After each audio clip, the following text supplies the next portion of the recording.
Hi everyone and welcome to episode number 18. Today we are going to discuss about complex Angular components. Now complex might sound a little bit sci-fi, but let me just explain the concept. So up until now we've built a perfectly functional Angular application that has a Spring Boot backend. But if you noticed, the only components that we have in our Angular app are the pages of our client-side application. So we have a component for notes, a big component for feedback, a big component for page not found, and then we have the app component, which is the root component that contains them all. So although we are using Angular 6, we are still developing using some mentalities from vanilla JavaScript frameworks. And in Angular, if there is one thing that you need to take from this course, is that you really need to use components a lot. So in this episode, we are going to see how we can make our application more modular and why we need to do so. Now, before we begin, I'd like to remind you to subscribe to this channel to stay tuned for more software development courses that will sharpen your programming skills. We'll start from the very basics. An app is a big component tree in Angular. So for example, for a typical application, you might have the app component, which is the root, and then you might have a header component to encapsulate menu and authentication information. Then you might have a side menu component, and this side menu component can contain multiple subcomponents. And then when you click on element 1 or element 2, you get another component that shows the details for your selection. So this is how you should imagine an Angular application, lots of small components working together to deliver a rich user interface to your client. Now, in Note.it, we don't have this yet. We just have the skeleton. We just have the app component, which is the root, and then we have a router outlet, and we just have the pages as components. But we didn't reach this level of modularization. So in order to do that, we must first go through some basic theory on this. So components have relationships. Now each component is the child of another component, and except the root component, everyone has a parent, and obviously the root doesn't have a parent because it's the root. Now in this example, so we have an app component which contains an app container component, and inside here we have a menu and a footer, two different components. Now the relationship is quite visible. So the app is the root, no parents. App container is a child of app, and then app menu and app footer are children of app container. So this is how you must imagine an Angular application, a big hierarchical structure of components that work together. Now there are a couple of tips that you need to take into consideration. So tip number one, now really use components, and this means components should be granular. Avoid monolithical structures that contain every piece of logic in a very complex view. Also, speaking of logic, don't write all the logic inside the root component. It's just it's what we just said. So split up your components and make them granular. Tip number two, components should not be too small or too big. So in tip number one, I told you that you need to have granular components. In tip number two, I'm telling you that you should not take this to an extreme. So you have one extreme where you have a big giant monolithical application with one, two, or just a few components. At the other end, you have an application which is built up of hundreds of these micro components, and each has couplings on the other ones, and so on and so forth. Neither of these extremes is good. So you really need to find a balance, and a clear indicator of balance is separation of concerns. So a component should do one thing and do it well. If you have a component that displays the menu, performs authentication, and also displays a list of a shopping cart, then that component probably does a lot of things, and you might need to split it up. However, in our case, if we have a note component, We should not split the node component into node title, node body, node footer, node button, and so on and so forth. So really try to strive, to find balance between monolithical and, micro managing these components. Also, you need to eliminate as much coupling as possible. So ideally, components should be independent of one another, except for the parent-child relationship that I told you earlier. So, you can make them completely independent, because then they will be root components, but try to eliminate as much as possible coupling between components.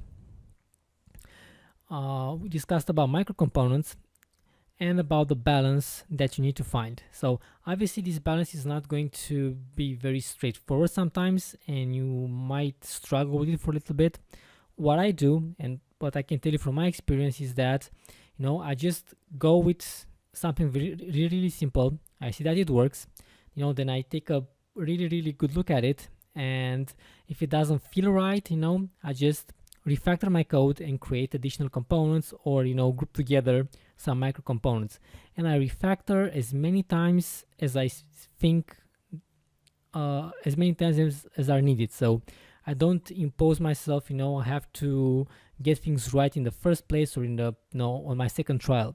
It's a continuous process of exploring, and it's a continuous process of refactoring to find that balance. So just write something, refactor, think about it, refactor it again until you find, an optimal solution for you. Now, tip number 3, this is also from my experience, components should use services. You should really abuse services for performing logic. So your components should be really dumb. They should, they should have some data, they should display some information on the page, but they should not perform, logic. The logic should be placed inside services, and components should delegate, those actions to the corresponding services.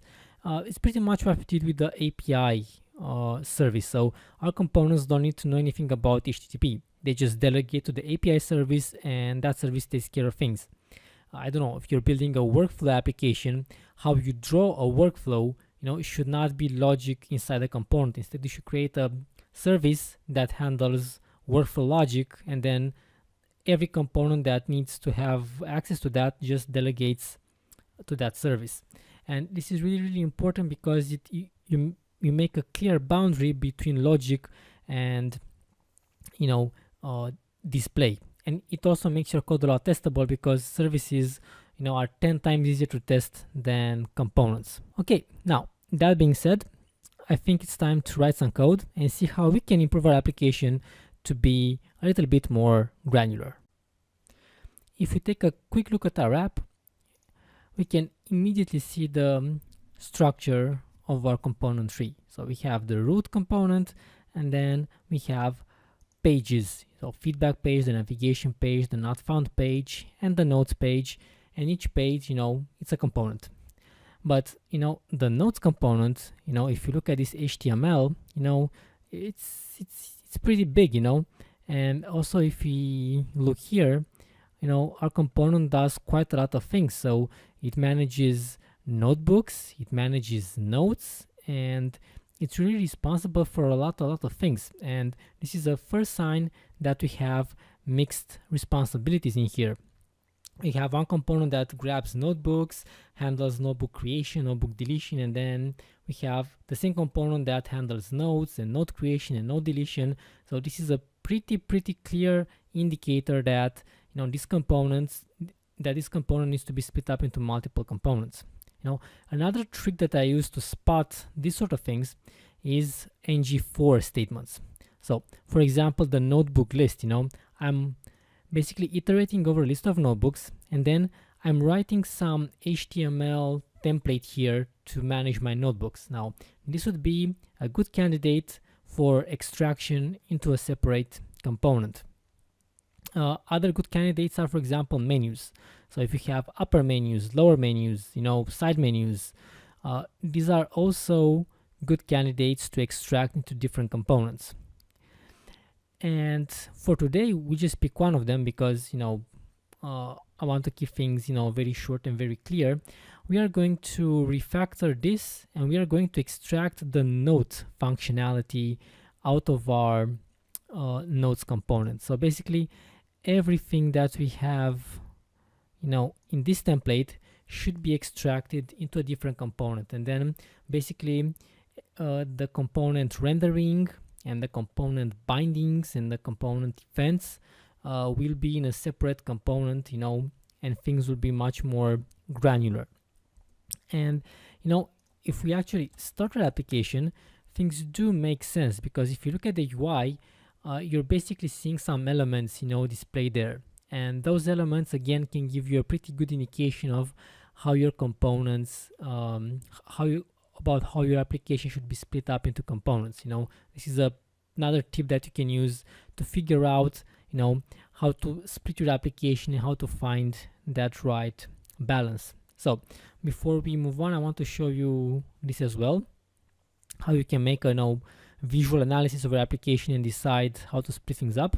So we'll go to localhost 4200, and if you look over here now, we have this menu, we have this bar with the search and these two buttons, we have this sidebar, then for each selected notebook we have a list of notes that gets displayed over here. So these are pretty good indicators that of how we can split our app into multiple components. And in this episode we will create a separate component to handle these notes. Okay, now enough talking, let's write some code. Now, how you can split up a complex component, a monolithic component, into smaller items? Well, how I do it, I just select the piece of functionality from the template. So I start from the template, I remove this piece of functionality, what I want to remove or what I want to encapsulate in a different concept. And now, I think about where I want to place this component. Where does this component fit in the whole hierarchical structure? And this component obviously fits under the notes component. So the notes component will be this giant orchestrator, that manages all the little things together. But then, for very specific things, we'll have, a note component, a notebook component, and so on and so forth. So let's go ahead and create a note component. So I'll use Angular schematic. You can also use the Angular CLI. It's up to you. And I'll create a component and I'll call it note. And obviously I'll place it under notes because notes is going to be the parent. And where you actually put components has a pretty big impact on visualization of your application. So you want to keep things really close to one another, and you want to make this structure very, very easy to observe and to understand by others. Okay, so I have the node components. I will delete the spec because I will not be writing any component tests. And now I'll paste all of this HTML code in here. Okay, cool.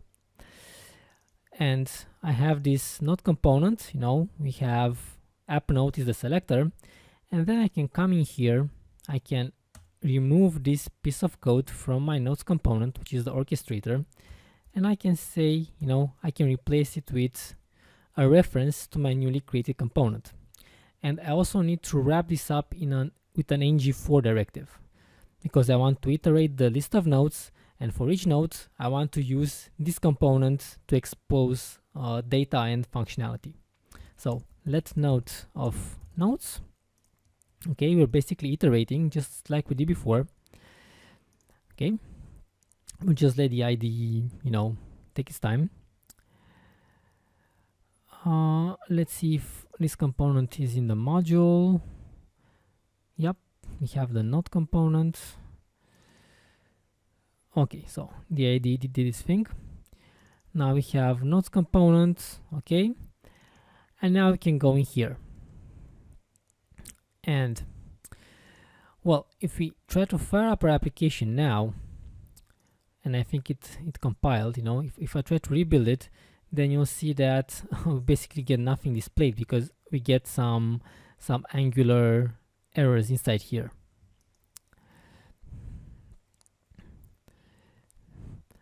I'm trying to find them, but the first thing that I need to do is check if this is actually saved. So node component, nodes. Oh, okay, sorry, made a mistake over here. I need to actually remove this ng4 from here, because now we have the ng4 is placed at this level, so the ng4 is at a higher level, and the app component should be responsible for displaying a single node, not multiple ones. So pretty important to remove the ng4 from the whole thing. And now we can see some errors. Well, and they make sense because initially the nodes component, we made some bindings to the selected node title, the selected node description, and we also had some functions to handle create, update, and delete. Now in our new component, because it's empty, we don't have these references. So this is the second indicator of what we need to do next. So we need to remake these bindings work. So I'll go to my node component ts, and this node component needs to have data and functionality. The data is obviously an instance of a node. So we can go ahead and code this. Now we have an instance of a node. And then if we go here, we can see that, well, the bindings are now being fixed because we have a node object that contains information, and then we can make bindings on text and on title. What we don't have yet are these functions, the update node, delete node, and also these functions should not pass in a node because we're not in an ng4 context. So we need to remove these references here because we are in the context of the node itself, so we don't need to repass it in. And we need to create these methods as well in our node component ts file. So let me just import this. I'll create a function to update the node, and also create a function to delete the node. No, empty functions, nothing fancy now. And we can go here, and these things disappear as well. Cool. So now we should have a somewhat working application. We've moved the template, we've moved the data, and we've also moved a skeleton of the functionality that we need to implement. So now we can open up our application, and we see this ugly looking node. Now why is this happening? Well, this is happening because if you remember, when we first created the node, we added some styles here to make the inputs transparent. And because we've moved our template inside a different component, this component cannot access the style of its parent. So styles have a one-to-one relationship with the component that they're declared in. So the node's component style is accessible only for the node component. It's not accessible to the parent. It's not accessible for the children. And that's why these classes no longer apply within our application, even though we have mentioned these classes here. There is no reference to them, so CSS and style sheets are self-contained to the component, so we need to move them. But where? Well, if we move them to the node component, then our nodes would look pretty, but then our notebooks, which also depend on these classes, will be messed up. So we can't move it into the child component because these classes are somewhat utility classes. They are general. A lot of components and templates use them. So in order to fix this problem, we need to make them generally available. And one place where they can be made available is this, the style CSS. Now, if you remember back from our first episodes, the style CSS is a global style sheet that defines style definitions for our entire application. So all the components can reference these styles if you put them in here. So we save what we did until now, and then if we refresh, our nodes look better, our notebooks look the same, so we've made the correct change. Now we have nodes, but you might have noticed that these buttons don't do anything. If you try to make some modifications we're not sending those update requests. So we have, a somewhat functional node component, because obviously the main features delete, create, and update no longer work. And in the next episode, we're actually going to look at component communication, because when you have parent-child relationships between components, you need to think of ways for them to communicate. And we're going to see how we can pass in inputs and outputs from parents to children in the next episode. Before we close, I would like to remind you to subscribe to this channel and stay tuned for more software development tutorials that will sharpen your programming skills. Just go to the Romanian Coder YouTube page and click on the subscribe button. Also, if you found this video useful, please hit the like button and share it with your friends. If you have any comments, thoughts, or ideas for new courses, just put them in the comment section at the end of this video, because I would love to get feedback from you guys. You can also find me on Twitter at Romanian Coder, and you can also check out my blog www.romaniancoder.com. Until next time, have a great day and write amazing code. Goodbye.